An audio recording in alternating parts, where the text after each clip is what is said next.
Hey, so get this. Imagine waking up one morning in 1886 on the western frontier, a totally normal day, making breakfast, having no idea that in just a few months you'd be facing the deadliest winter anyone had ever seen. The kind of cold that could freeze you solid before you even realized what was happening. A cold so brutal that cattle would literally freeze standing up like statues in the snow. The sheer intensity of the cold was a psychological weapon, too, because it never let up. This wasn't the kind of manageable cold you could beat with an extra blanket. This was a force. It penetrated your bones and sapped your will, making every simple task feel like a monumental effort. And it was just the beginning. Oh, and if you're enjoying these stories, I'd really appreciate a like or subscribe. Super curious where you're all listening from. So, drop a comment with your location and what time it is there. Always blows my mind how people are falling asleep to this all over the world. Alright, find that cozy spot. Take a nice slow breath and just let your body sink into whatever you're lying on. We're heading back to 1886, and trust me, you're going to be so grateful for that warm, soft bed and the solid roof over your head. So, congratulations. You just woke up in the winter of 1886 on the western frontier. Your eyes open slowly to a world of half-light. The air in your tiny cabin is sharp in your lungs, crisp enough to make your nose sting with each breath.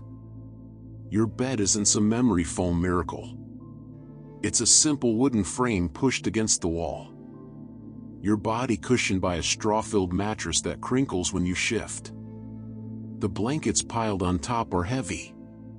Layers of wool and whatever animal hides you managed to prepare during the warmer months. You don't jump up right away. Nope. In this time, the morning ritual begins with just lying there, summoning the courage to leave the relative warmth of your bed because the fire went out hours ago and the temperature inside isn't much better than outside. The windows, if you're lucky enough to have glass ones and not just oiled paper, are frosted over completely. Delicate patterns of ice have formed overnight, nature's artistry that would be beautiful if it wasn't a reminder of just how cold it is. In the dimness, you can see your breath clouding in front of your face. You reach one hand out from under the covers and instantly regret it. The air feels like it could shatter. This isn't just cold. This is the kind of cold that has teeth. It bites at your exposed skin, making it sting, then go numb alarmingly fast. Finally, knowing that delaying won't make it any easier, you throw the covers back and quickly pull on the clothes you've kept in bed with you overnight. You learned that trick months ago. Keeping tomorrow's clothes tucked into the foot of your bed means they're not ice cold when you put them on. Smart, right? The pioneers figured out all kinds of little hacks like that. Your feet hit the plank floor and you wince even through your wool socks. The cold boards send a shock up your legs. Better get that fire going now. Getting a fire started in the morning was basically a race against frostbite. People didn't mess around. This was survival, not comfort. You hurry to the small iron stove in the corner of your cabin. The ashes from last night are cold, but you've prepared for this. Beside the stove is a small pile of kindling, thin strips of wood and perhaps some dried grass or paper if you've got it. Most importantly, you've kept a container of matches close by, maybe even in your pocket while you slept to keep them dry. With fingers already growing stiff from the cold, you arrange the kindling, add a few slightly larger sticks, and strike a match. The tiny flame seems impossibly fragile against the vast cold of the room, but you cup your hand around it, protecting it like the precious thing it is. The sound of the match striking, a quick, sharp scratch, echoed loudly in the heavy silence of the cabin. For a moment, you hold your breath, concentrating completely. You can hear the dry kindling whisper and crackle as the flame licks at it, a sound sweeter than any music. That immediate rush of hot smoke and the faint, woodsy scent of burning pine is the first true sign of hope you've had all morning. You feed the fire slowly, judiciously, knowing that wasting a single piece of wood could be fatal. Fire was the heartbeat of the home. Without it, you were already lost. One thing about the Wild West winters, they taught you real quick what mattered. And fire was life. The kindling catches and you feel the first wave of relief wash over you. Then you add a few small splits of wood and finally some larger logs. The cast iron stove begins to warm. First, just the metal itself, then gradually radiating heat into the room. It'll be a while before the cabin feels anything close to comfortable, but at least now there's hope. But here's where it gets interesting. You're probably picturing logs of firewood, right? And sure, if you live near forests, that's what you'd use. But across much of the Great Plains, trees were scarce. So, you know what people burned instead? Buffalo chips. Yeah, that's exactly what it sounds like. Dried buffalo dung. And when the buffalo were hunted to near extinction, cow chips took their place. Sounds gross to us now, but it was brilliant, actually. Once dried, these chips burned hot and steady without much smell. They were everywhere on the plains, free for the gathering. They could be stored easily, and they were a lifesaver when the nearest tree might be miles away. You open the small door of your stove and carefully add a few buffalo chips to the growing fire. They catch quickly and soon the stove is properly hot. You hold your hands close, letting the warmth seep back into your stiff fingers. The relief is incredible, like when you come in from a freezing day and wrap your hands around a hot mug of coffee. That simple pleasure of warmth returning to cold limbs. Outside, the world is still dark. The sun won't rise for another hour or so. Winter days are short out here, giving you precious little daylight to get everything done, and there's always so much to do just to stay alive. Your cabin isn't big or fancy. Most weren't. We're talking maybe 14 by 16 feet, about the size of one room where you do everything. Cook, eat, sleep, and on days when the weather is too harsh to go out, work on indoor chores. The walls are made of logs if you're in a wooded area, with the gaps stuffed with mud, moss, clay, whatever was available to keep the wind out.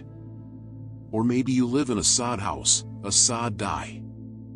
Out on the treeless plains, many settlers built their homes from blocks of prairie sod cut from the ground. Thick walls of dirt and grass roots stacked like bricks. These houses were actually pretty good insulators. Cooler in summer and warmer in winter than a drafty wooden cabin. But they had their own problems. Dirt constantly sifted down from the ceiling. Bugs and even snakes could make themselves at home in your walls. And a heavy rain might just start dissolving your house. You move around the cabin getting ready for the day. There's a small table, maybe a bench or stool, possibly a trunk where you keep your few extra clothes and personal items. The windows are tiny. Glass was expensive and hard to transport. And every window was a place where precious heat could escape. Some cabins didn't have windows at all, just a door and maybe a hole in the roof to let smoke out. Speaking of which, as your fire really gets going, the cabin begins to fill with a thin haze of smoke. No chimney is perfect, especially not the hastily constructed ones in pioneer cabins. You've gotten used to it, though. A little smoke is a fair trade for not freezing to death. The stove is now hot enough to cook on, so you set a cast iron pot on top. Inside is water, probably collected from a nearby stream or melted from snow, and some dried beans that have been soaking overnight. You add a small piece of salt pork if you're lucky enough to have it. And that's breakfast started. It'll take a while to cook, but that's fine. You've got chores to do. You pull on more layers before heading outside. Staying warm wasn't just about having a big coat. It was about strategic layering. You start with long underwear, what they called long johns, made of wool or flannel. These covered you from ankle to wrist, trapping a layer of warm air against your skin. Next comes a heavy shirt, probably flannel or wool. Again, wool was the miracle fabric of frontier life. It keeps you warm even when wet, which is crucial when sweat or snow might be soaking through your clothes. Cotton, on the other hand, was deadly in winter. Once wet, it loses all insulating properties and actually draws heat away from your body. The saying went, "Cotton kills." The wool itself had a very distinct, earthy smell, a scent of lanolin and smoke that clung to everything in the cabin, becoming the true smell of survival. These weren't soft, machine-made garments. They were heavy, scratchy, and often hand-stitched, full of repairs and patches. You had to constantly check them for tears, knowing that a small rip could let in the wind that would undo all the insulation.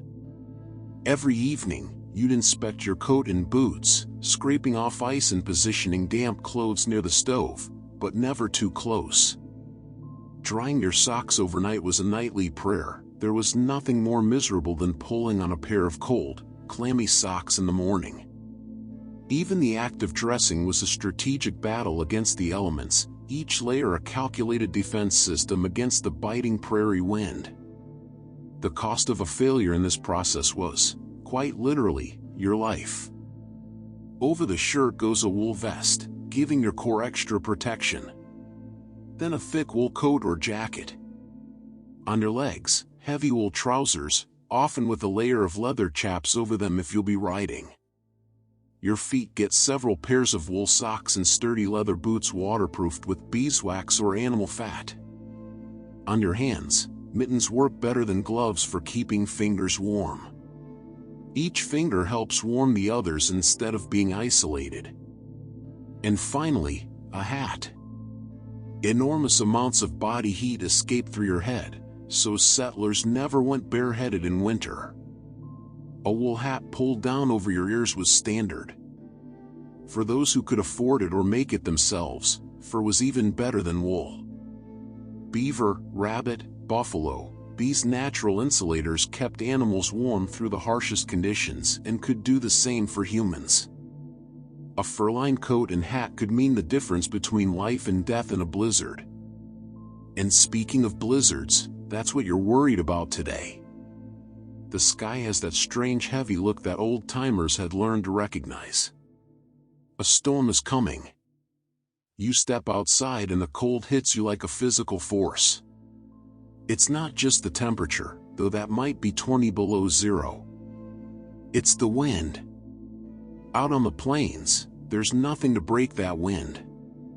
No hills, no forests, just flat land stretching for miles. The wind gathers speed and strength, cutting through layers of clothing like they're nothing.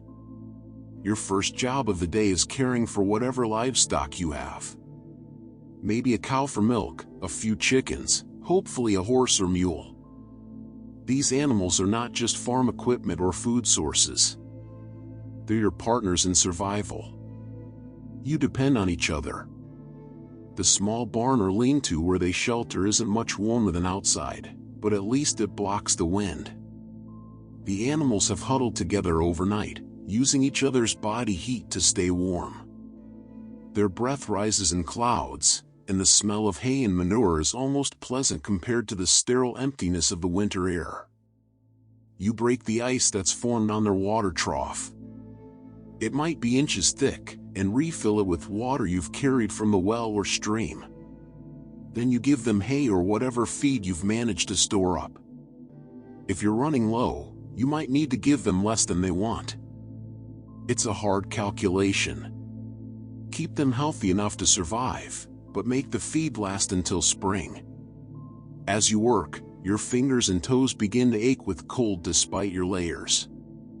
This isn't the mild discomfort of a chilly day.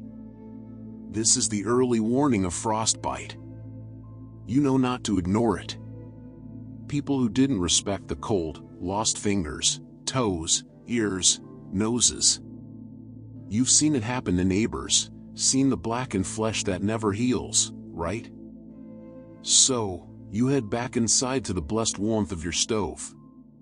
Your breakfast has been simmering all this time, filling the cabin with the rich smell of beans and pork. You eat quickly, standing by the stove. The hot food warms you from the inside out, giving you energy for the hours ahead. Outside, the wind is picking up, driving tiny particles of snow and ice that sting when they hit exposed skin. You need to prepare for what's coming. Winter storms on the frontier weren't just inconvenient. They were lethal. The blizzard of January 1887 was one of the worst. 16 inches of snow fell in as many hours. The temperature dropped to 46 degrees below zero in some places. The wind whipped the snow into drifts that could completely bury a house. People got lost trying to reach their barns from their back doors. Think about that. Just a few yards from safety. But in the blinding white, with no landmarks visible, they wandered in circles until the cold took them. They found bodies in the spring, sometimes just feet from their own homes. So, you know not to take chances. You string a rope from your cabin door to the barn, a lifeline to follow when visibility drops to zero.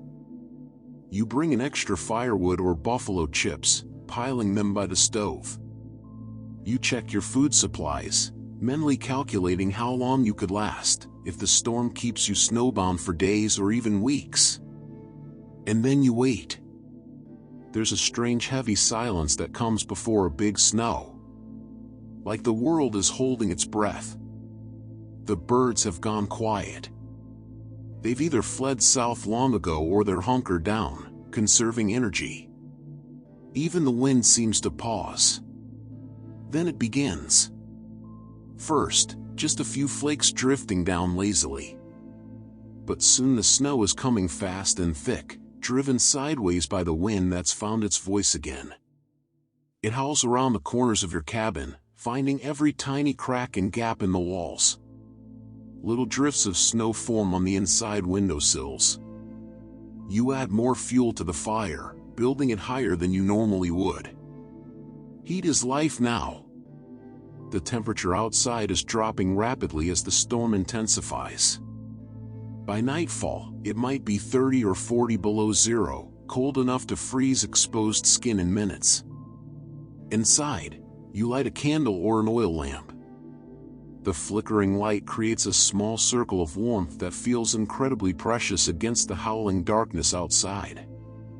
You make a simple dinner, more beans, maybe some cornbread if you have the ingredients. Then you prepare for a long night. Sleep won't come easy with the wind screaming around your cabin. It sounds almost alive, angry, looking for a way in. You pile every blanket you own onto your bed. Maybe you heat rocks in the fire, wrap them in cloth, and tuck them under the covers to create pockets of warmth. It's an old trick, but an effective one. As you lie there listening to the storm, you realize something important. Out here, nobody survives alone. The people who make it through are the ones who look out for each other. You think about your nearest neighbors, maybe a mile or two away. Are they prepared? Do they have enough firewood, enough food? When the storm breaks, you'll check on them if you can. That's just what people did. Communities came together, sharing resources, knowledge, and labor. Barn raisings, harvests, house buildings. These were community events where everyone pitched in. The same spirit saw people through winters. If someone ran out of food or fuel, others shared what they had, not out of charity, but because they knew next time it might be them needing help. And that was the true secret to surviving the brutal cold of the Wild West, the warmth of human connection. People innovated, adapted, and endured incredible hardships. But they rarely did it alone. As you settle deeper into your bed, finding that perfect warm spot, you can feel your muscles relaxing despite the storm's fury outside. The contrast makes your current comfort all the sweeter. The wild, deadly cold just inches away beyond your walls, while you're wrapped in warmth that your own hands have created and maintained. Your breathing naturally slows as you picture those early settlers bundled in their woolens and furs gathered around iron stoves while blizzards raged outside. There's something deeply comforting about human resilience, about our ability to create pockets of safety in the harshest environments. You shift slightly, getting more comfortable as the wind continues its ancient song outside your window, grateful for the sturdy walls between you and the elements. Morning comes slowly after a night of bitter cold. The blizzard has settled into a steady snowfall, less violent, but no less dangerous. Inside your frontier cabin, the fire has burned low again. That first moment of leaving your warm nest of blankets is still a shock to the system. But this time, you're quicker about rebuilding the fire, your fingers remembering the dance of survival that winter on the frontier demands. The inside of your cabin walls are rimed with frost where your breath froze during the night. It sparkles in the faint light coming through snow-covered windows. Beautiful in its way, though that beauty comes with teeth. As the fire catches and grows, you peer outside. The world has been transformed. Where there was a yard, a path, familiar landmarks, now there's only white. Snow has drifted against the side of your cabin, reaching halfway up the wall in places. Your world has shrunk to this small space, this island of relative warmth in an ocean of white and cold.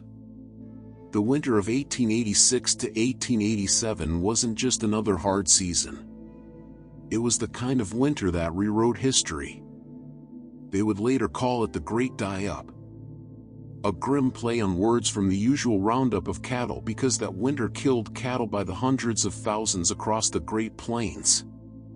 Many ranchers, especially those who had only recently arrived, had bet their entire fortunes on the promise of the West, leaving their herds to roam freely, the open range model.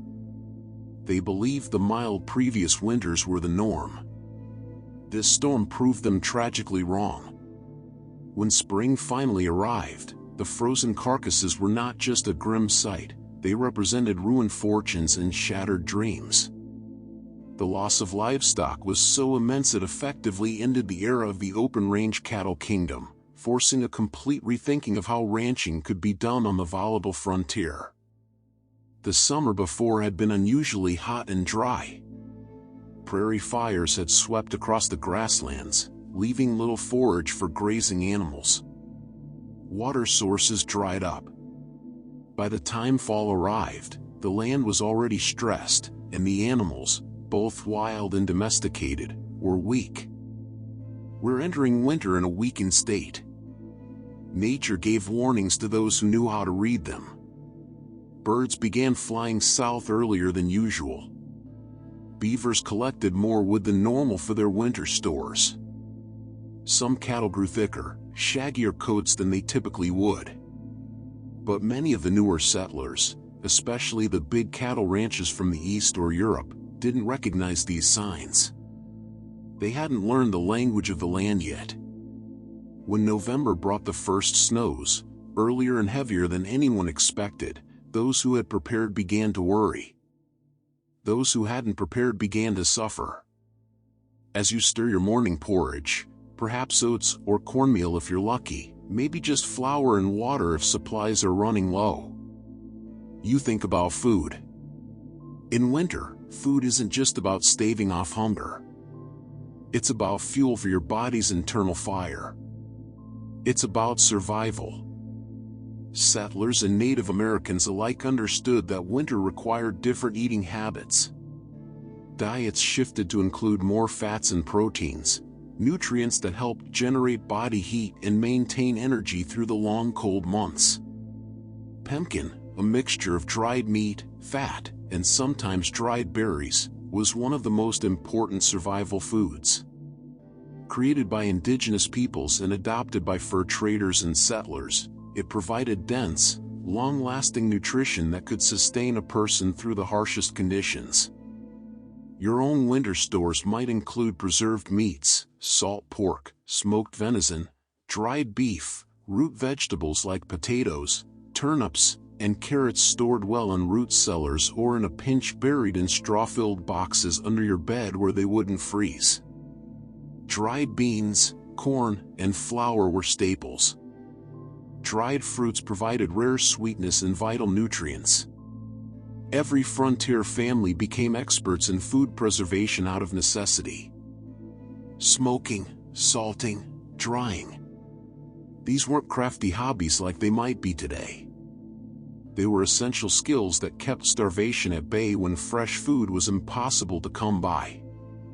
The fire is blazing now, warming the small space of your cabin. You add a chunk of precious coffee to a pot of water if you have it. The bitter drink was worth its weight in gold during winter, not just for the warmth, but for the burst of energy it provided. If coffee is too scarce, you might make tea from pine needles. Not delicious, but rich in vitamin C and helpful for preventing scurvy when fresh fruits and vegetables are long gone. Outside, the livestock need tending despite the weather. You bundle up layer by layer, creating a cocoon of warmth around your body before facing the onslaught of cold. The clothing that protected people during frontier winters wasn't just functional. It was ingenious. Let's look at it piece by piece from the inside out. Next to your skin, you wore long underwear. What they called long johns. These weren't the lightweight thermals we have today. They were thick, often made of wool or flannel covering you from ankle to wrist. They might be one piece, a union suit with a button-up flap in the back, or two separate pieces. Either way, they created that first essential layer of insulation around your body. The fabric of your long johns matters enormously. Cotton was actually dangerous in winter. Once wet from sweat or snow, it loses all insulating properties and draws heat away from your body. Wool, on the other hand, maintains most of its insulating ability even when wet. It also naturally wicks moisture away from the skin, keeping you drier and therefore warmer. Over your long johns goes a shirt, probably flannel or wool. Again, women might wear a heavy dress with multiple petticoats for extra layers. Men often added a wool vest, providing another layer of warmth for the vital organs in your core.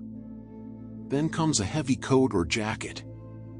Wool was common, but fur was better if you could get it. Buffalo coats were prized for their incredible warmth. Bear skin, beaver, rabbit, all made excellent winter wear. A good fur coat could last decades if properly cared for. On your legs, men wore heavy wool trousers, sometimes with an extra layer underneath in the coldest weather. Cowboys often added leather chaps, not the decorative kind you might see in rodeos today, but practical coverings that protected against wind, brush, and cold. The warmest chaps were woolies made from Angora goat hides with the fur still on. These shaggy chaps could help a rider withstand hours in the saddle during freezing conditions. Your feet get special attention because frostbite often attacked extremities first. Multiple pairs of wool socks, then sturdy leather boots waterproofed with beeswax or animal fat. Some people used foot wraps instead of or in addition to socks, pieces of cloth strategically wrapped around the feet for insulation. Hands were protected by mittens rather than gloves when possible, since keeping your fingers together allowed them to share warmth. The best mittens had fur on the outside and wool on the inside with long gauntlets that extended up the forearm to prevent snow from getting in at the wrist. And finally, the hat. Enormous amounts of body heat escaped through your head, so no one went bareheaded in winter. Fur hats with ear flaps were ideal. Some people added a wool scarf wrapped around the lower face and neck, creating a sort of primitive balaclava. Fully dressed for winter, a frontier settler looked a bit like a walking bundle of furs and wool. It wasn't pretty or convenient. Layers made movement awkward, and fine manual tasks became difficult with mittened hands, but it kept you alive. You finish dressing and brace yourself for the blast of cold as you open your cabin door. Even expecting it, the intensity is shocking. The air is so cold it feels solid, like you're pushing through it rather than moving in it. Your breath freezes instantly. Tiny ice crystals forming in your beard or on your scarf. The snow is deep, maybe 2 feet or more, with drifts much higher in places. Breaking trail to the barn or animal shelter is exhausting work. Each step requires lifting your foot high and pushing through the snow. After just a few yards, you're breathing hard and sweating under all those layers, which is actually dangerous. Sweat can freeze against your skin once you stop moving, rapidly drawing heat from your body. You've strung a guide rope from your cabin to the animal shelter for exactly this situation. When visibility is poor and disorientation is deadly, keeping one gloved hand on the rope, you push forward. The animals greet you with steaming breath and restless movements. They're hungry, thirsty, and confined by the weather just as you are. Your first task is breaking the ice on their water trough. It might be inches thick after a night of below zero temperatures. Then you distribute hay or feed, carefully measuring out what they need. Feed has to last until spring. And in a winter like 1886 to 87, spring might be a long time coming. For the big cattle ranchers of the plains, this winter was catastrophic. Prior to 1886, the cattle industry operated mainly on the open range. Huge herds roamed freely across unfenced grasslands, fattening themselves on the abundant native grasses. Ranchers simply turned their cattle loose, rounded them up for branding in the spring, and gathered what they could for market in the fall. This system worked well when winters were mild and grass was plentiful. But it created the perfect conditions for disaster when the weather turned brutal. Those free-ranging cattle had no shelter from the blizzards, no supplemental feed when snow covered the grass, and nowhere to go when the temperatures plummeted. The winter of 1886 to 87 changed ranching forever. Cattle died by the thousands, frozen in place where they stood, stacked against fence lines where they had tried to escape the wind, or simply starved when they couldn't reach food under the deep snow. By spring, carcasses littered the plains. The stench, as they thawed, was unimaginable. Rivers were clogged with dead animals, washed downstream by the spring melt. Ranchers who had been worth fortunes in the fall found themselves bankrupt by spring. Theodore Roosevelt, who owned a ranch in the Dakota Territory, lost over half his herd and described his losses as crippling. The era of the open range was over. After this winter, ranchers who stayed in business kept smaller herds, grew their own hay for winter feed, and built fenced pastures and shelters. The romantic image of vast herds roaming free across endless plains was replaced by the more practical reality of managed grazing and winter preparation. You finish tending the animals and make your way back to the cabin, again following the lifeline of your guide rope. The physical labor has warmed you but also tired you. Winter is exhausting. Every task takes more energy, more planning, more care. Back inside, you shed your outer layers, hanging them near, but not too near, the stove to dry. Any moisture from snow or sweat needs to evaporate before you wear them again. The middle of winter days pass in a cycle of necessary tasks. Keeping the fire going, melting snow for water if your well or stream is frozen or inaccessible. Perhaps doing indoor repairs or crafts, mending harnesses, making candles, knitting warm socks, preparing food, checking on animals, and always watching the sky, the wind, the subtle signs that tell you what the weather might do next. Winter changed daily routines dramatically. People scheduled essential outdoor chores for the warmest part of the day. Usually between 10 a.m. and 2 p.m. heavy labor was minimized to conserve energy when food might be limited. travel was curtailed except in emergencies. But winter also created a different kind of community. Isolated in their cabins or farms, settlers couldn't physically gather as often, but they became more interdependent. If someone ran low on food or fuel, neighbors shared what they had. After storms, people checked on one another, sometimes digging through snow drifts to reach buried cabins. For many Native American tribes, winter was traditionally a time of community gathering, storytelling, and passing down cultural knowledge. Extended families would camp together, sharing resources and protection. The Winter Count, a pictorial history of the tribe recorded on buffalo hide, would be brought out and new events added, connecting each generation to those that came before. Winter also required mental adaptations. The short days, long nights, and social isolation could lead to what settlers called cabin fever, restlessness, irritability, and sometimes more serious depression or even psychosis. Those who thrived developed strategies to keep their minds engaged. Reading, crafts, music, games, and storytelling. The early afternoon brings a subtle change in the weather. The constant snowfall begins to taper off, and occasionally the cloud cover thins enough to allow watery sunlight to filter through. It's not exactly a break in the storm, but it's a brief respite. You take advantage of the slightly improved conditions to check your immediate surroundings, the condition of your cabin's roof under the weight of snow, any drifts that might be blocking necessary paths, the state of your wood pile or fuel supply. The world outside is transformed and strangely beautiful. The snow has rounded every sharp edge, buried every familiar landmark.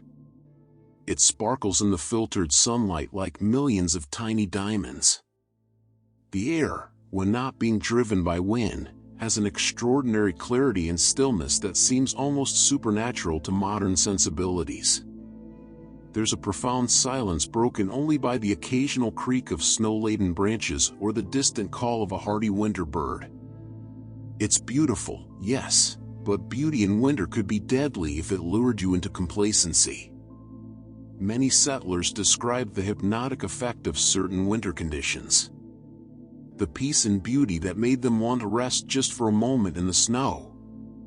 But giving into that urge often meant never getting up again. The cold would dull your senses, slowing your heart and breathing until you simply drifted from sleep to death. So, you admire the transformed landscape quickly, then return to the safety of your cabin. Inside, you add more fuel to the fire and consider dinner. Winter meals were often stews or soups that could simmer all day, making the most of limited ingredients and providing hot, filling nourishment.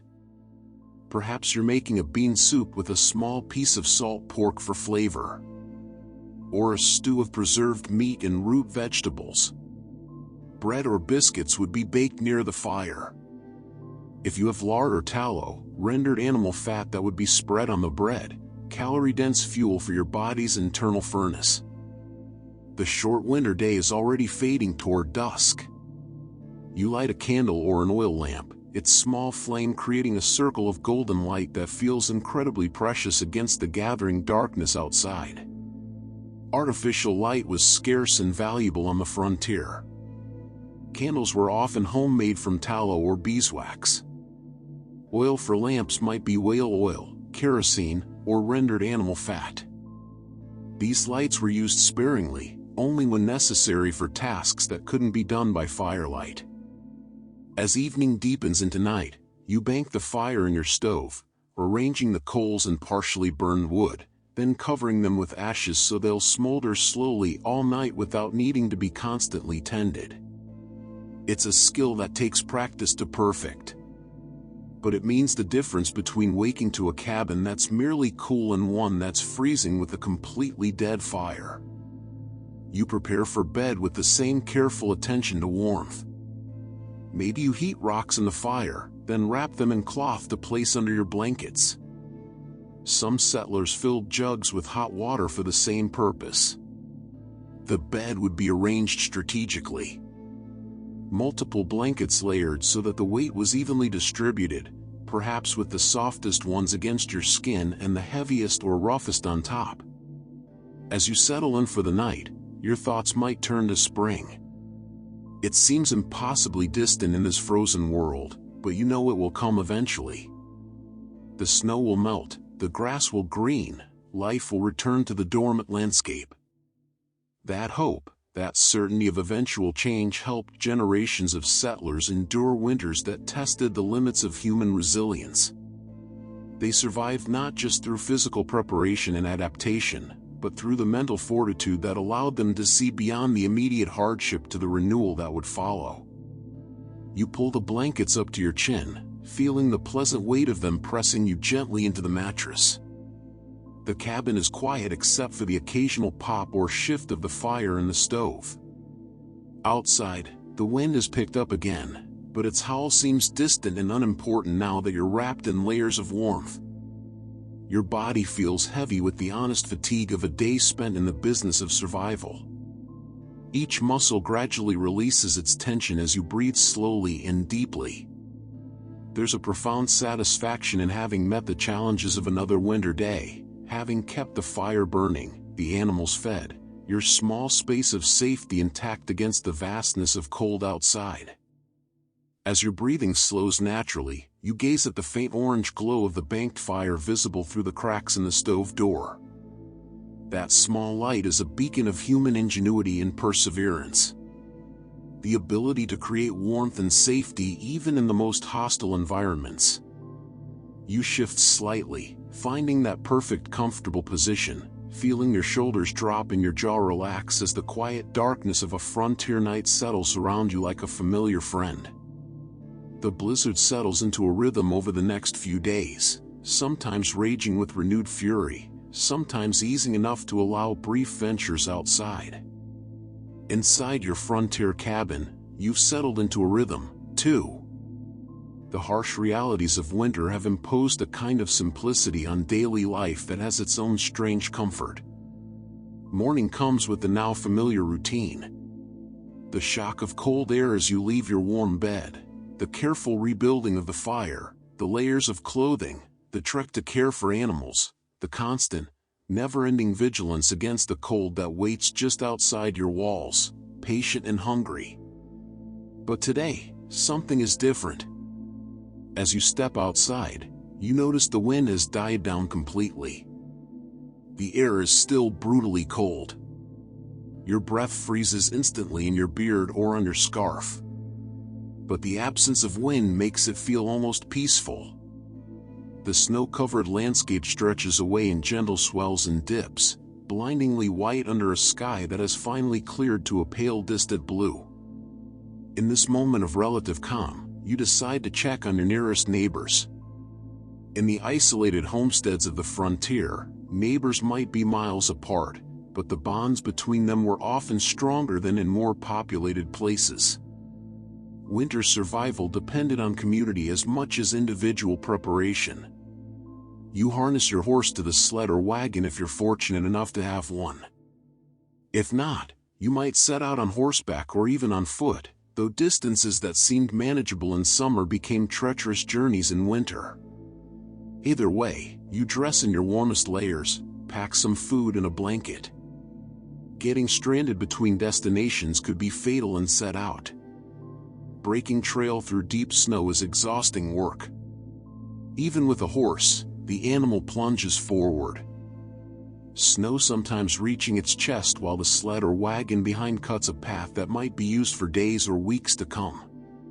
You keep your eyes fixed on landmarks, a distinctive tree, a rise in the land, the smoke from a distant chimney. Getting lost in this white vastness would mean death. Navigating in winter was a serious skill on the frontier. Without the benefit of GPS, cell phones, or even reliable maps, travelers relied on intimate knowledge of the landscape and careful observation. Native Americans and experienced settlers could read subtle signs invisible to the untrained eye. The way certain trees leaned, the pattern of stars, the behavior of local wildlife.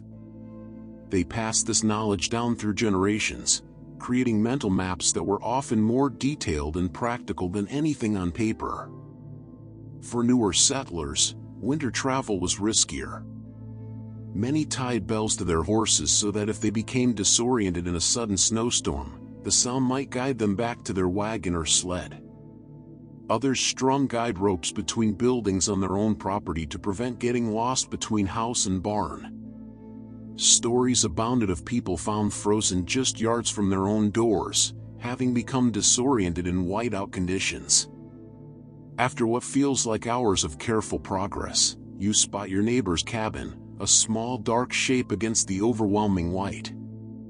Smoke rises from the chimney in a straight column, a good sign that someone is alive and well inside. Your arrival is met with genuine joy.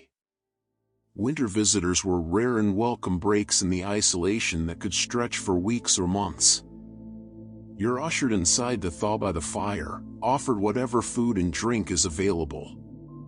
Hospitality was never refused in this harsh environment where turning someone away could mean their death.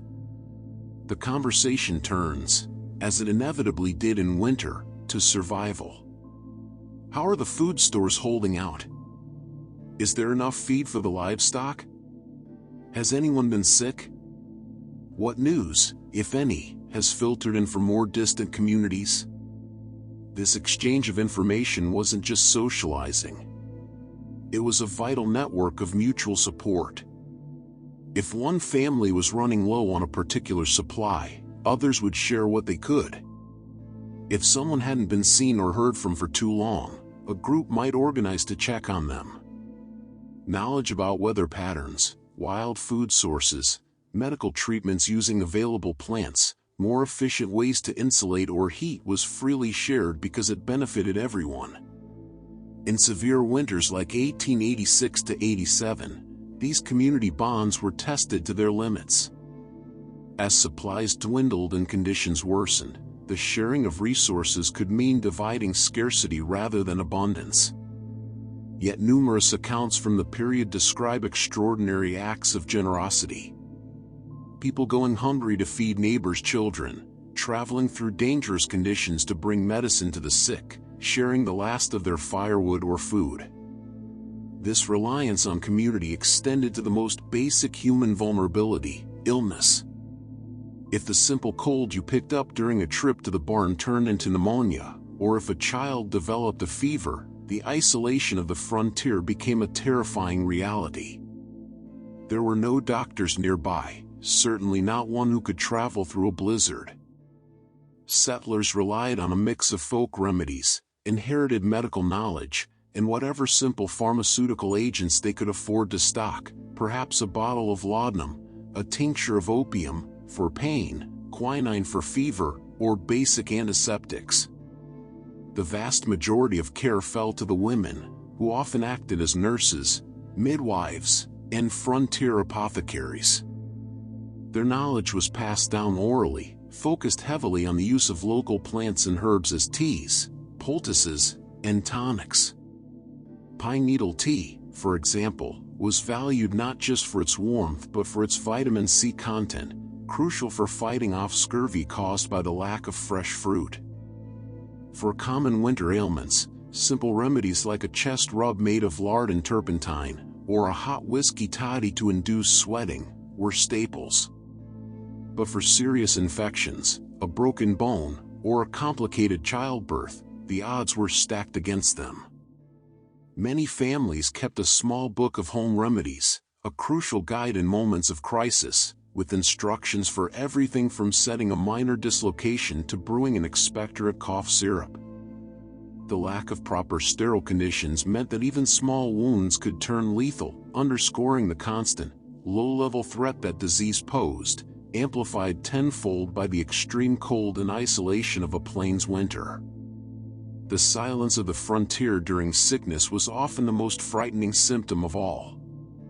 After exchanging news and sharing a simple meal, you prepare to head back to your own cabin before daylight fades.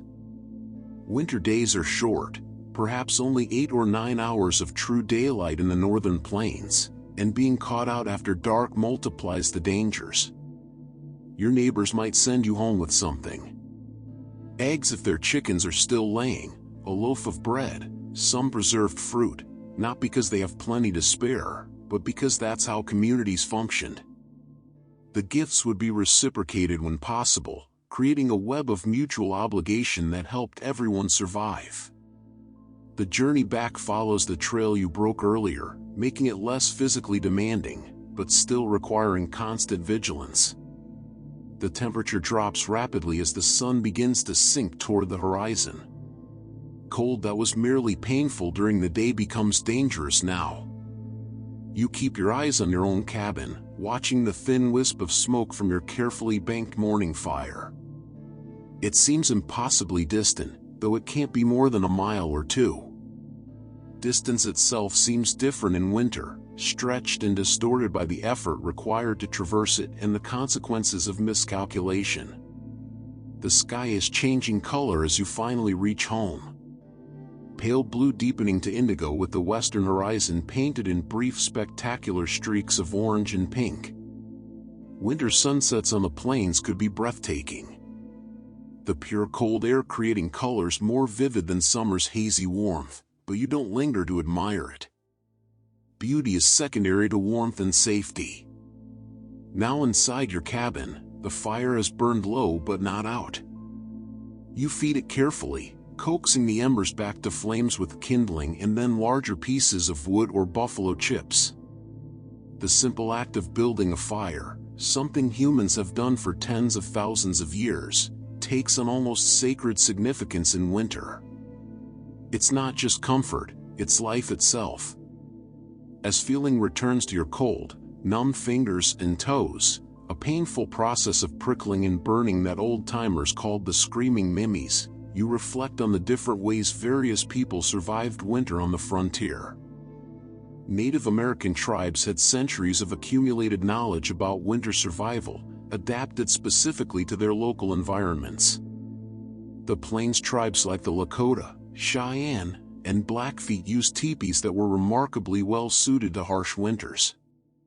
Though made of buffalo hide rather than the solid walls we might associate with winter protection, a properly constructed teepee was surprisingly warm.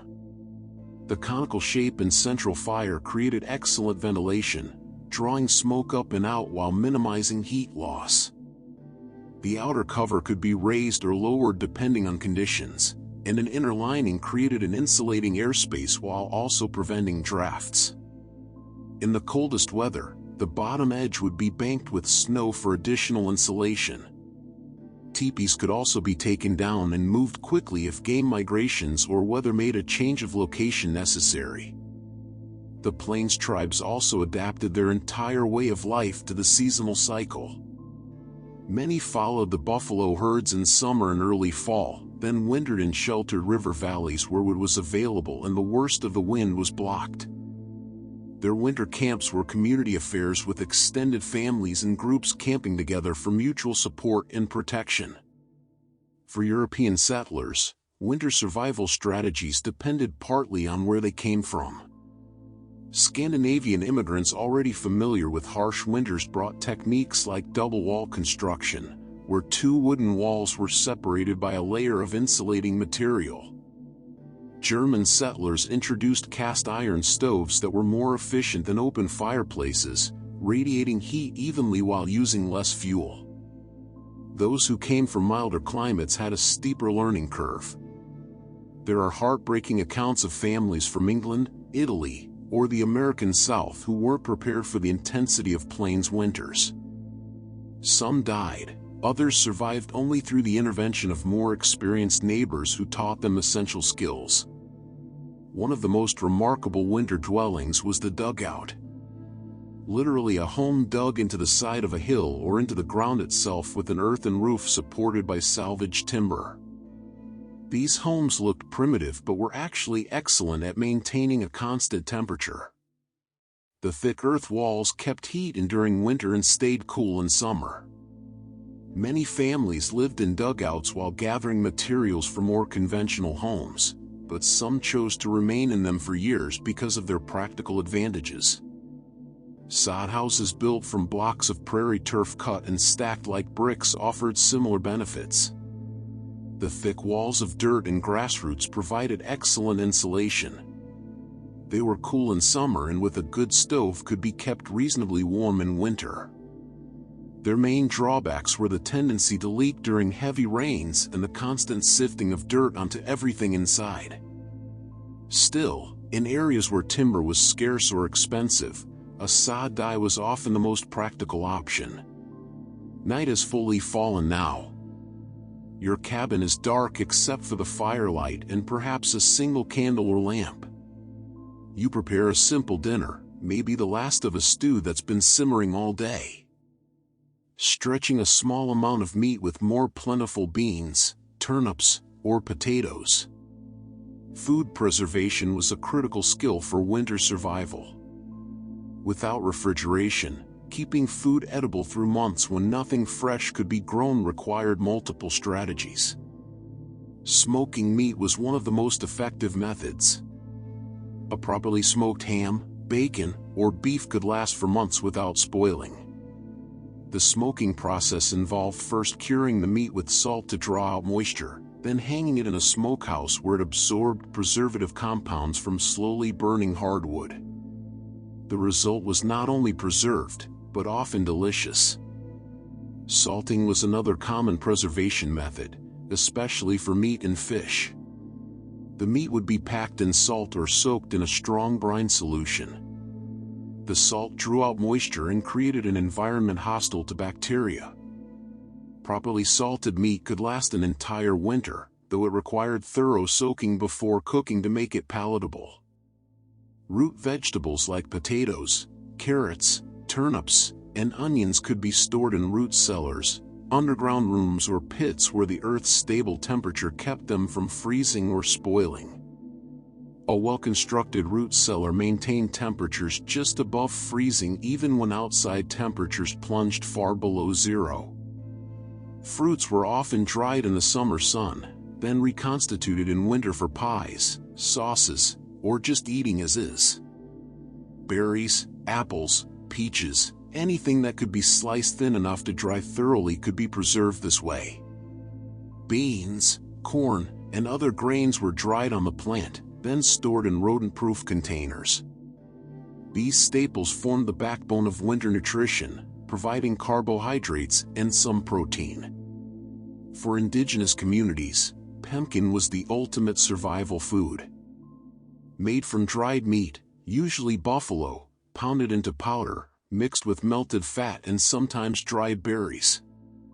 It was incredibly nutrient-dense and stable. A small amount provided substantial calories and complete nutrition. It was so effective that European fur traders and explorers adopted it, and similar preserved meat products are still used today by military forces and wilderness adventurers. After eating, you prepare for the night ahead. The fire is carefully banked, not too low that it might go out during the coldest hours before dawn, but not so high that it wastes precious fuel. You might heat stones or fill jugs with hot water to place in your bed, creating pockets of warmth that will last for hours. The nighttime routine included careful attention to security. Doors were barred not just against unlikely human intruders, but against the more common threat of desperate predators seeking warmth or food. Windows were shuttered or covered with blankets to prevent heat loss. Then came perhaps the most important winter survival tactic of all: rest. The human body burns calories to maintain core temperature. In extreme cold, this energy expenditure increases dramatically. Adequate rest was essential to conserve energy and maintain health through the long months of winter. Sleep patterns on the frontier differed from our modern schedule. Without abundant artificial light, people generally slept when it was dark and worked when it was light, which meant more sleep in winter, less in summer. Many described a pattern of first sleep and second sleep. Sleeping for several hours after nightfall, then waking for an hour or two of quiet activity around midnight before returning to sleep until dawn. This biphasic sleep pattern appears in records from many pre-industrial societies and may actually be more natural for humans than our modern expectation of a single uninterrupted night's sleep. In winter, it allowed people to check and feed fires during the coldest part of the night without having to fully wake from deep sleep. As you settle into your bed, pulling heavy blankets up around your shoulders, your mind might drift to spring. It seems impossibly distant, but experience has taught you it will come eventually. The snow will melt, the grass will return, the birds will sing again. That certainty, that knowledge of the cycle's inevitability sustained people through even the harshest winters. Not optimism exactly, but a realistic understanding that nothing, not even winter, lasts forever. Your muscles relax one by one as the warmth of your bed cocoons you against the freezing night. The contrast between the deadly cold just inches away beyond your walls and the nest of safety you've created makes the comfort all the sweeter. The sound of the wind, which picked up again after sunset, seems to emphasize rather than threaten your security. Now your breathing naturally falls into a slow, steady rhythm, in and out. The strain of the day's work gradually fades from your limbs, replaced by a pleasant heaviness. Your mind drifts to the neighbors you visited. The web of human connection that makes survival possible in this harsh landscape. You feel a sense of belonging, of being part of something resilient and enduring. Outside, the winter night deepens. Stars appear in impossible numbers, brilliant against the black sky in a way that city dwellers rarely experience. Now the moonlight reflects off the snow, creating a strange silvery half-light that's bright enough to cast shadows. Your eyelids grow heavy as you picture that silent, beautiful world outside continuing its ancient cycles while you rest, gathering strength for tomorrow. Your breathing slows as you sink deeper into comfortable warmth. The contrast with the frozen world outside, making your current comfort all the more precious. The days begin to blend together in the rhythm of winter survival. Each morning brings the same challenges. The fire to be rebuilt, animals to be tended, water to be melted from snow or broken from ice, the constant battle against cold that never fully retreats. Yet within this routine, there are subtle changes that only those attuned to the land would notice. The sun rises slightly earlier each day, sets a few minutes later. The quality of light shifts, becoming a touch stronger, less watery. These almost imperceptible changes are promises written in the sky. Spring will come, though winter still holds the land firmly in its grip. In your frontier cabin, you've developed a system for getting through these long days and nights. Every task is organized around conserving heat and energy while maintaining the essentials of life. The fire in your stove or fireplace is the heart of this system. Never allowed to go out completely, carefully managed to provide maximum warmth with minimum fuel. Near the stove, you've created a space for drying. Mittens, socks, boots placed where they can lose moisture without scorching. Damp clothing in winter wasn't just uncomfortable. It could be deadly, drawing precious heat from the body. Far from the stove, in the coldest corners of your cabin, you store foods that need to stay frozen. Meat perhaps, or containers of milk that freeze into a sort of primitive ice cream. The cabin itself might be fairly small by modern standards, perhaps 14 by 16 feet for a typical one-room structure. In this limited space, every item has its place and purpose. Beds might double as seating during the day. Tables fold against walls when not in use. Shelves and hooks maximize vertical storage. This morning, as you go about your routine, you notice something different outside. The snow has developed a faint crust on top. Still soft enough to break through when walked on, but definitely changed from the powdery fluff of previous days. To experienced eyes, this is another small sign of the seasonal progression. Slightly warmer daytime temperatures, allowing the very top layer to melt just a bit, then refreeze at night. Weather reading was an essential skill for frontier survival, especially in winter when conditions could turn deadly within hours. Before modern forecasting, people relied on careful observation of natural indicators combined with generational knowledge passed down through families and communities. Cloud formations, wind direction, animal behavior, even the way smoke rose from chimneys all provided clues about coming weather. Many of these observations were codified in sayings or rhymes that made them easier to remember and pass along. Red sky at night, sailors delight; red sky in morning, sailors take warning; or when clouds appear like towers, the earth is refreshed by frequent showers. The ability to predict weather wasn't just convenient. It was sometimes the difference between life and death. Knowing when to hurry home ahead of a blizzard, when to harvest before a killing frost, or when conditions were right for travel could determine survival in this unforgiving environment. Indigenous peoples had developed sophisticated weather prediction systems specific to their regions over thousands of years. Many tribes had designated weather watchers, individuals with special training and aptitude for reading natural signs. Their forecasts guided decisions about hunting, gathering, traveling, and preparing shelter. European settlers brought their own weather wisdom, often specific to their countries of origin. This knowledge sometimes had to be adapted or discarded when it proved unreliable in the different climate of North America. Through trial and error, sometimes fatal error, new weather lore emerged that combined indigenous knowledge, immigrant traditions, and hard-won frontier experience. You step outside to begin your daily chores. Bundled against the cold, but moving purposefully to generate body heat without sweating. The animals need tending first. They depend entirely on human care to survive winter in their domesticated state.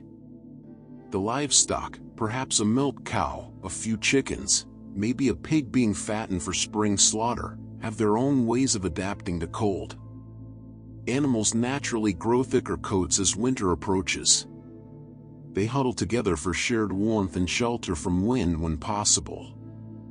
But domesticated animals required human intervention to survive extreme cold. Barns and other shelters needed to be as carefully prepared for winter as human dwellings. Cracks were sealed against drafts.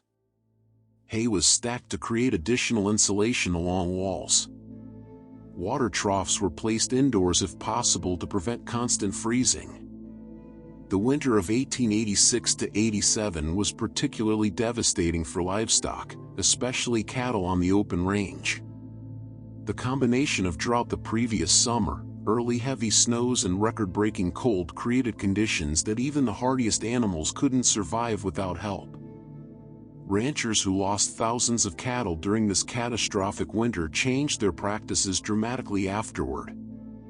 The era of vast, unfenced, unmanaged herds on the open range effectively ended. Those who stayed in the cattle business adopted new approaches. Smaller herds, fenced pastures, hay production for winter feed, and sturdier shelters. This shift transformed not just ranching but the entire culture and economy of the West. The romantic image of the cowboy constantly on the move with semi-wild cattle gave way to more settled, farm-like operations. The last great cattle drives occurred in the early 1890s. By 1900, railroads had expanded enough to make drives unnecessary, and fenced land made them impossible in many areas. As you finish caring for your animals, you glance at the sky, reading the signs for today's weather. The clear, brittle blue suggests continued cold. But there's a high, thin layer of clouds moving in from the west that might bring changes later. For now, it's safe enough to tackle an outdoor project you've been putting off. Perhaps repairing a damaged fence, cutting more firewood, or clearing snow from a pathway. Winter work on the frontier required careful planning. The most strenuous tasks were best done during the warmest part of the day, Usually between 10 a.m. and 2 p.m. work was paced to avoid excessive sweating, which could freeze against the skin once activity stopped. And everything took longer than in milder seasons. Layers of clothing restricted movement. Snow created obstacles and cold, stiffened fingers struggled with fine tasks. Yet, winter also brought its own unique opportunities.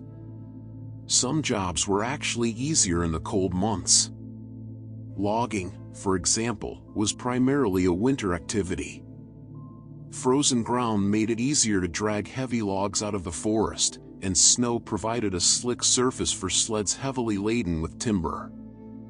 Ice harvesting was an essential winter industry in the era before refrigeration.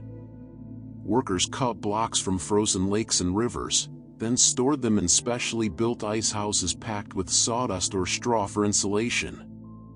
These ice blocks would last well into summer, providing cooling for food preservation and even luxury items like ice cream. Winter was also prime time for trapping. Animal furs were at their thickest and most valuable during the cold months. For some frontier families, the income from winter trapping made the difference between subsistence and modest prosperity. By midday, you've made good progress on your outdoor work. The physical activity has kept you warm despite the cold air, but you're ready for a break and some food. You head back to your cabin where the fire has been carefully banked to maintain heat with minimal fuel while you were gone. Lunch might be a simple affair. Perhaps bread and cheese or leftover stew warmed up on the stove. Winter diets on the frontier were noticeably different from summer fare. Fresh vegetables and fruits were rare or non-existent unless you had a remarkable root cellar or food preservation system.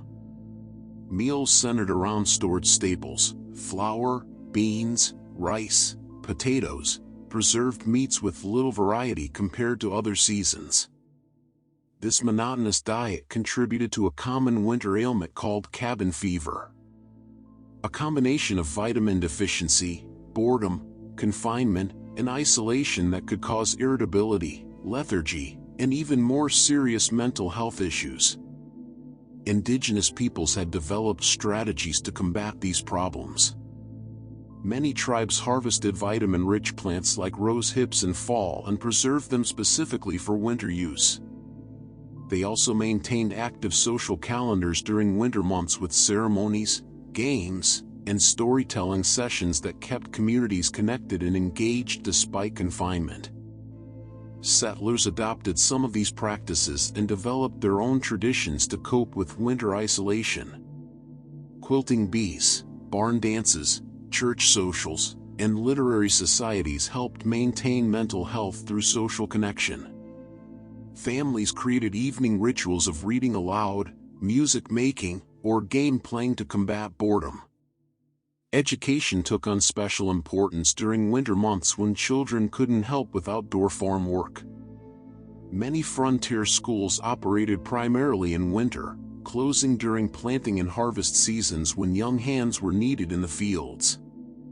For families too far from established schools, winter became the time for concentrated home education, teaching children to read, write, cipher, and learn practical skills that would serve them in frontier life. The afternoon brings a subtle change in the weather. The high clouds you noticed earlier have thickened and lowered, creating a gray ceiling that dims the already weak winter sunlight. The wind shifts, coming now from the south, slightly warmer, but carrying moisture that feels damp against your skin. These are signs that weather may be shifting, though whether towards spring-like thaw or another winter storm remains to be seen. You use the remaining daylight hours to prepare for either possibility. More firewood is stacked close to the cabin in case another storm makes venturing out difficult. Water containers are filled. Food is prepared that could be eaten cold if necessary. These precautions might seem excessive in our modern world of reliable utilities and weather forecasts, but on the frontier, such readiness was simply common sense. One of the most relentless challenges of winter survival, even more than keeping the fire fed, was securing clean water. If your stream or well was close by, it would likely be frozen over. Breaking through ice that could be several inches thick was a physically exhausting task, often done in the worst conditions. You'd use an axe or an iron bar, the shock of the impact traveling painfully up your arm, followed by the agonizing process of clearing the shards of broken ice to get to the water below. If the water source was too distant or completely inaccessible, the only option was melting snow. This sounds simple, but it was incredibly fuel inefficient. A pot packed solid with snow yields surprisingly little water, and the process requires constant application of heat, precious heat that could have been used to warm the cabin. To avoid scorching the bottom of your pot, you couldn't just throw snow onto dry metal. You had to start with a small amount of liquid water, if any was available, and add snow gradually. This necessity meant that water was a resource that had to be handled with extreme care and constantly conserved, often limited to essential drinking and cooking, with washing being drastically curtailed. Furthermore, settlers had to be vigilant about sanitation. Frozen water sources could hide contaminants, and melted snow that was used without boiling could easily harbor disease, turning a simple drink into a fatal illness.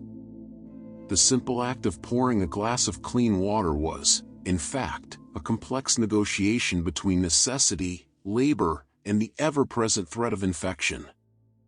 As darkness falls earlier than it would in more southern latitudes, you light your lamp or candle and settle in for the evening. Artificial light was precious on the frontier. Candles were often homemade from tallow, rendered animal fat, or beeswax if available. Oil lamps burned whale oil, kerosene, or other fuels that might be expensive or hard to obtain. As a result, many frontier families simply adapted their schedules to natural light, rising with the sun, sleeping when darkness fell, and using precious artificial light only when absolutely necessary. This early nightfall created long evening hours, especially in winter. How these hours were filled depended on the family's resources, education, and traditions. Reading was common among literate families who had books or newspapers, though the latter might be weeks or months old by the time they reached remote homesteads. Handcrafts flourished during these evening hours. Whittling, carving, sewing, knitting, quilting, weaving. These weren't just hobbies. They produced essential items for family use or for barter with neighbors. A skilled craftsperson might make furniture, tools, clothing, or decorative items during the enforced indoor time of winter. Music was another common evening pastime. Even humble frontier homes might have a fiddle, harmonica, or penny whistle. Singing required no instruments at all and could be enjoyed by anyone. Folk songs, hymns, and ballads were passed down through generations, preserving cultural heritage and providing entertainment long before recorded music existed. Storytelling reached its height during winter evenings. Families shared tales of their ancestry, recounted historical events, or simply made up stories to entertain one another. These oral traditions served multiple purposes: entertainment, education, cultural transmission, and strengthening of family bonds. For indigenous communities, winter was traditionally the season for certain sacred stories. Many tribes had traditions that specified some tales could only be told when snow was on the ground, enforcing a seasonal rhythm to their oral literature that corresponded with natural cycles. Your own evening might include any of these activities depending on your background and resources. Perhaps you read by lamplight for an hour, mend clothing that shone were during daily chores, or simply sit by the fire planning the next day's tasks or remembering winters past. The sounds of a winter night on the frontier were distinctive. The crackle of the fire, the occasional settling of logs in the cabin walls as they contracted in the cold, the distant howl of a wolf or coyote, the wind's constant conversation with every obstacle in its path. These sounds formed a kind of music that modern ears accustomed to the constant background noise of technology might find either unsettling or profoundly peaceful. As bedtime approaches, you bank the fire for the night, carefully arranging the coals and partially burned wood, then covering them with ashes so they'll smolder slowly until morning. This technique, mastered through practice and sometimes learned through bitter experience, meant the difference between waking to a cabin that was merely cool and one that was freezing with a completely dead fire. The bed calls to you now. A simple wooden frame with a straw-filled mattress that's nothing like our modern pillow tops, but feels welcoming after a day of physical work. Blankets have been warming near the fire and are now arranged in careful layers, perhaps wool on the bottom where it touches your skin, then heavier hides or quilts on top. You might place heated rocks wrapped in cloth at the foot of the bed or fill jugs with hot water for the same purpose. These would radiate warmth for hours, taking the deadly chill off the bedding and helping you fall asleep comfortably instead of shivering for the first hour. Sleep came differently on the frontier. Without electric lights, television, or the internet to disrupt natural circadian rhythms, people generally fell asleep more quickly after dark and woke more naturally with dawn. Winter brought longer sleep periods that balanced the shorter, more active days of summer. This natural rhythm following the seasons rather than fighting them may have contributed to overall health despite the physical hardships of frontier life. Dreams in winter might be different, too. Influenced by the intense quiet outside, the absolute darkness broken only by firelight, and the knowledge of the deadly cold just beyond the cabin walls. Some frontier diaries and letters describe especially vivid dreams during winter isolation, as if the mind needed to create its own journeys when the body was confined. As you settle deeper into your bed, pulling the heavy blankets up to your chin, you're aware of the contrast between your warm cocoon and the freezing world outside. There's something profound in this juxtaposition, the fragility of human life against the vast indifference of winter, yet also the remarkable ingenuity that allows you to create comfort in such hostile conditions. Your body feels pleasantly heavy, each muscle releasing the day's tension as you breathe slowly and deeply. The stresses of survival, the constant vigilance, the physical labor, the need for careful planning fade for these few hours of rest. Tomorrow will bring its own challenges. But for now, there is just this moment of peace. Outside, the night deepens. Perhaps snow begins to fall again, silent, gentle flakes that accumulate without the violent wind of a true blizzard. Or maybe the sky clears, revealing stars in numbers that modern city dwellers can scarcely imagine. Your breathing naturally slows as you sink deeper into comfort. The cabin creaks softly as it settles in the cold. A sound so familiar it's become a lullaby of sorts. You shift slightly, finding that perfect position where every limb is supported and warm. A yawn escapes, your jaw relaxing as the quiet darkness wraps around you like an old friend. The weight of the blankets presses you gently into the mattress, a comforting pressure that reminds you of safety in this wild, cold land. Days pass in the steady rhythm of winter survival. Outside your frontier cabin, the landscape remains transformed by snow and ice, but subtle changes are beginning to appear for those who know how to read them. The quality of light shifts minutely each day, growing stronger, lingering a bit longer. Snow develops different textures as temperatures fluctuate. Sometimes forming a hard crust that bears weight, sometimes softening into a heaviness that clings to boots and clothes. These are the first whispers of spring, though winter's grip remains firm. On the frontier, these transitional weeks could be some of the most challenging of the entire year. Food stores carefully rationed through the coldest months might be running low. Humans and animals alike grew weary of confinement, and the weather itself became unpredictable. Bitter cold snaps alternating with brief thaws that turned snow to treacherous mud before freezing again. This morning, you wake to an unfamiliar sound, a steady dripping from the eaves of your cabin. The temperature has risen overnight, climbing just above freezing for the first time in weeks. Outside, the snow has developed a glazed, wet surface that reflects sunlight with almost painful brightness. The air feels different, too.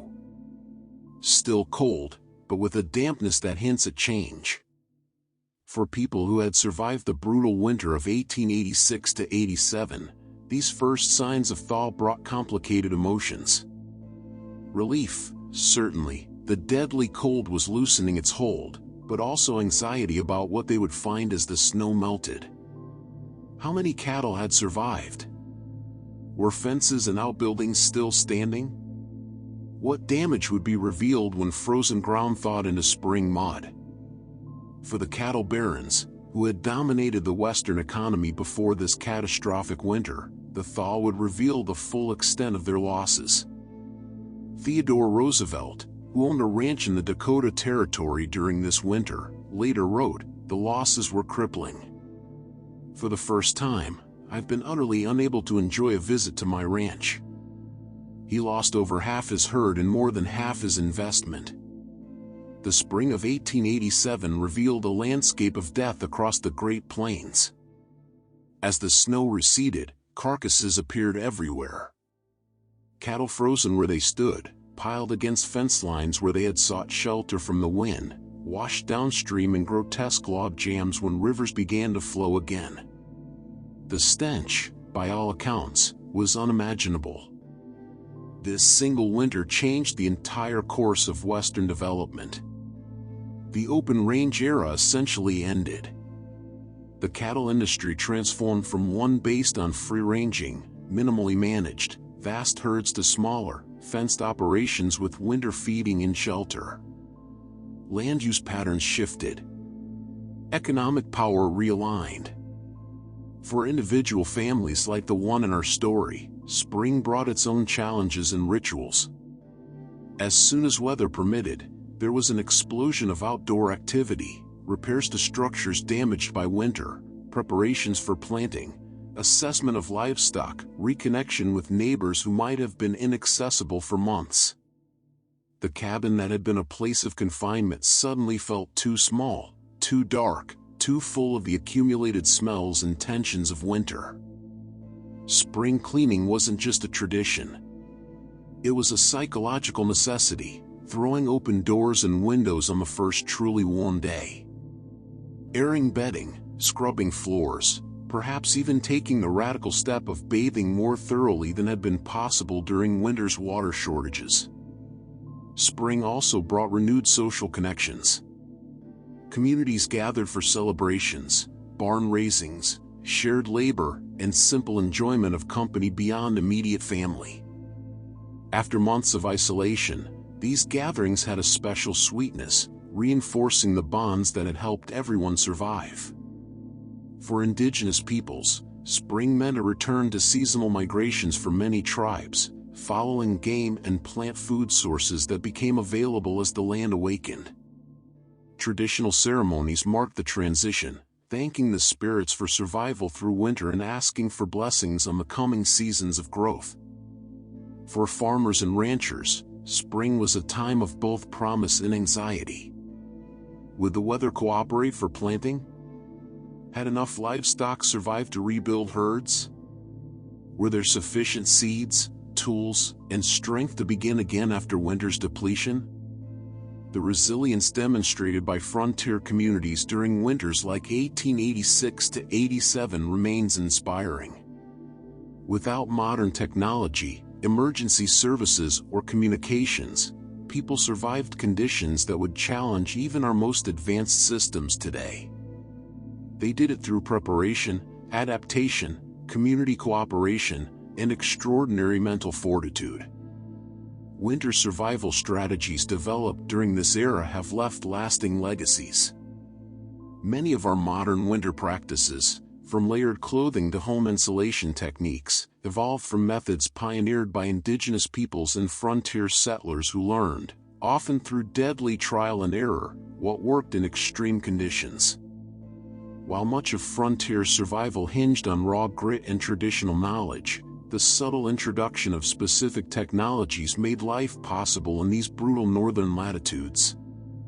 The cast iron stove, for instance, was arguably the single most important piece of technology in a pioneer cabin. Unlike an open fireplace, which sent most of its heat straight up the chimney and provided uneven warmth, the iron stove was a marvel of efficiency. It contained the fire, allowing for much hotter, more complete combustion of scarce fuel, whether wood, coal, or buffalo chips. The metal surface itself radiated heat evenly into the room, and the flat top served as a reliable cooking surface. This innovation meant less time and energy spent gathering wood and a lower risk of the fire going out overnight.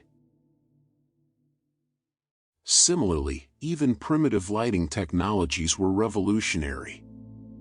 Before kerosene lamps became common, settlers relied on candles or whale oil. The simple kerosene lamp, however, provided a much brighter, more consistent light than a tallow candle, stretching the useful hours of the day and providing a psychological uplift. This artificial light was vital for indoor crafts, reading, and mitigating the effects of cabin fever during the long winter nights. These small, seemingly simple pieces of technology were not just conveniences, they were the essential foundation upon which the entire winter survival strategy was built, transforming the dwelling from a cold, smoky box into a functional, habitable home. The psychological approaches to winter hardship also offer wisdom for our time. Frontier communities understood the importance of breaking isolation, maintaining routines, creating meaningful indoor work, and finding small pleasures even in the most difficult circumstances. Their seasonal rhythms, more activity in summer, more rest in winter, aligned with natural cycles in ways our electrically lit, climate-controlled modern lives often ignore. Perhaps most importantly, they developed a relationship with winter that was neither romantically naive nor bitterly antagonistic. They respected its dangers without despair, prepared for its challenges without panic, and found beauty in its austerity without forgetting its deadly potential. This balanced perspective allowed not just survival, but a kind of hard-won harmony with the natural world. As the light begins to fade on this transitional day between winter and spring, you return to your cabin after checking on animals and assessing the changes brought by the slight thaw. Inside, the familiar space feels different, too. The air less dry, the perpetual chill less pervasive. You still build your evening fire, but perhaps with slightly less urgency than during the depths of winter. Dinner might include something special tonight. Perhaps the last of preserved summer berries mixed into cornbread or a bit of honey saved for a celebration.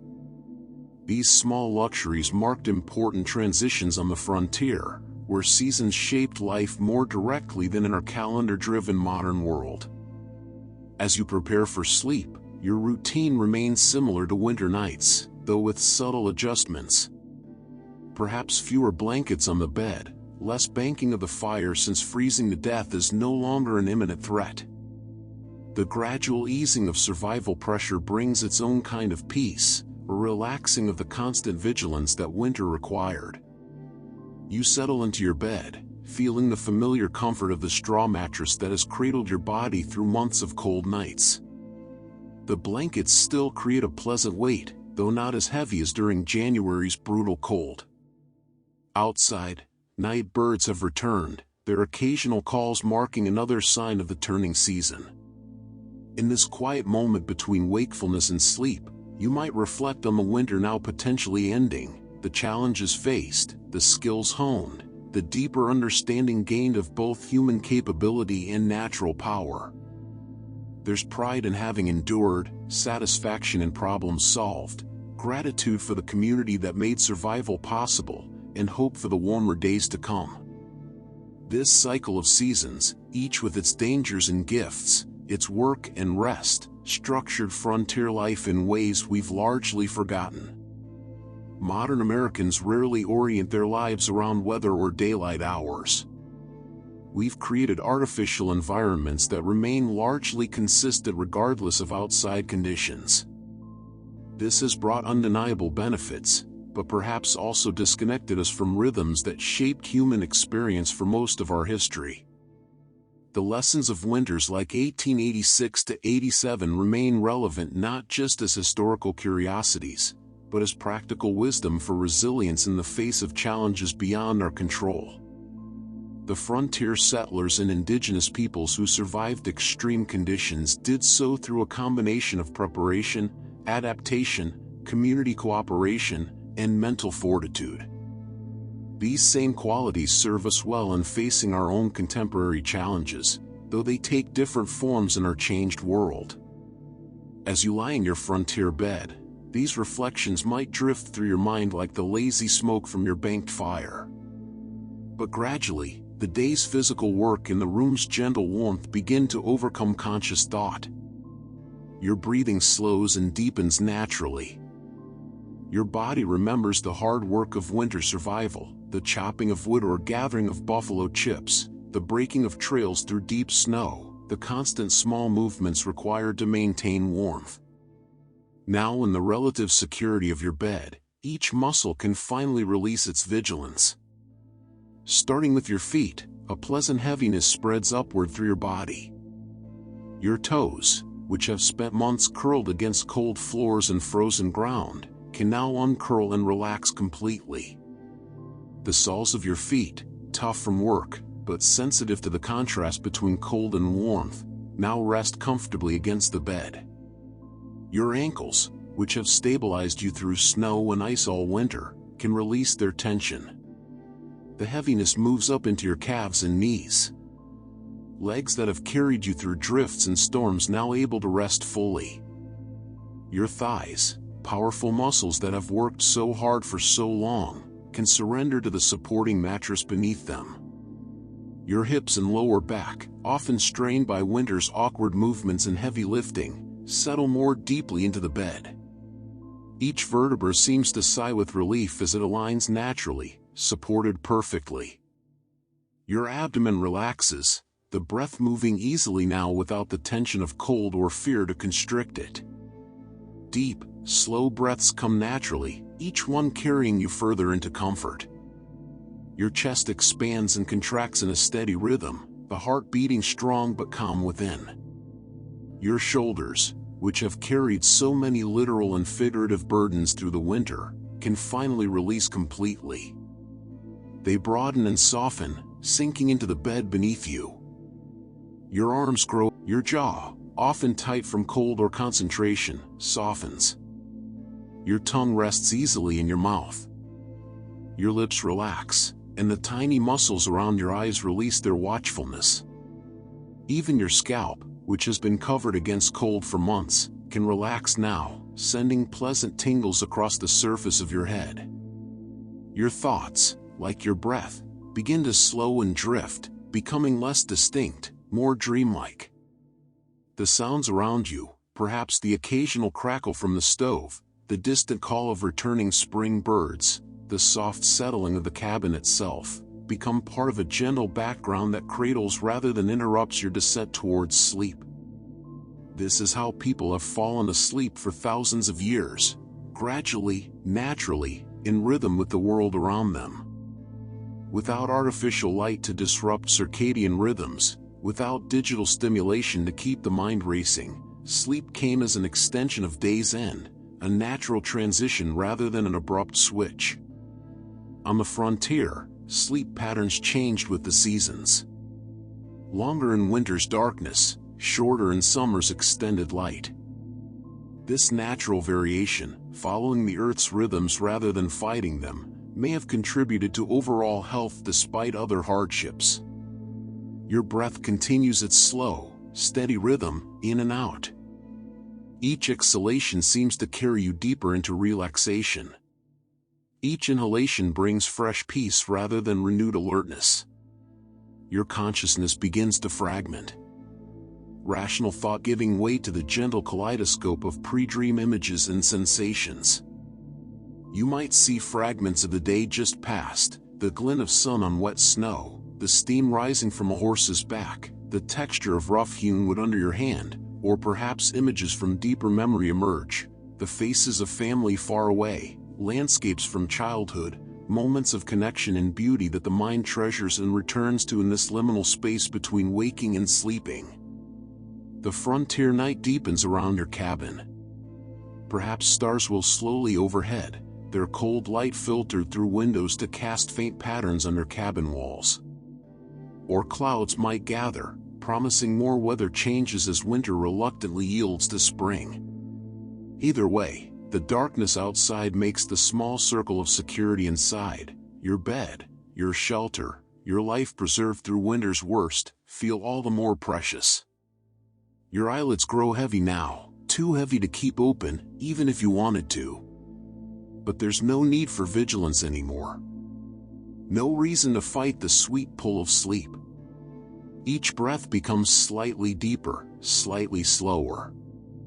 Your heartbeat gentle and regular. The weight of your body against the bed feels perfect, as if you're being held exactly as you need to be. The day's concerns, what needs repair after winter's damage, when to plant, how to rebuild what was lost, fade into background, problems for tomorrow's wakeful self. Now there is just this moment of perfect transition. The mind letting go of its constant activity. The body surrendering to rest. Sleep approaches now like a gentle wave. Each breath carrying you closer to its shore. The frontier winter, with all its brutal challenges and life-defining lessons, has shaped you but not broken you. You've survived its worst through ingenuity, community, and remarkable resilience, qualities passed down through generations that still serve us today, though our challenges take different forms. Your breathing slows one final notch. Your consciousness shifts from fragmentary thoughts to the formless peace that precedes dreams. The last tension in your body dissolves, leaving only the natural weight of complete relaxation and sleep.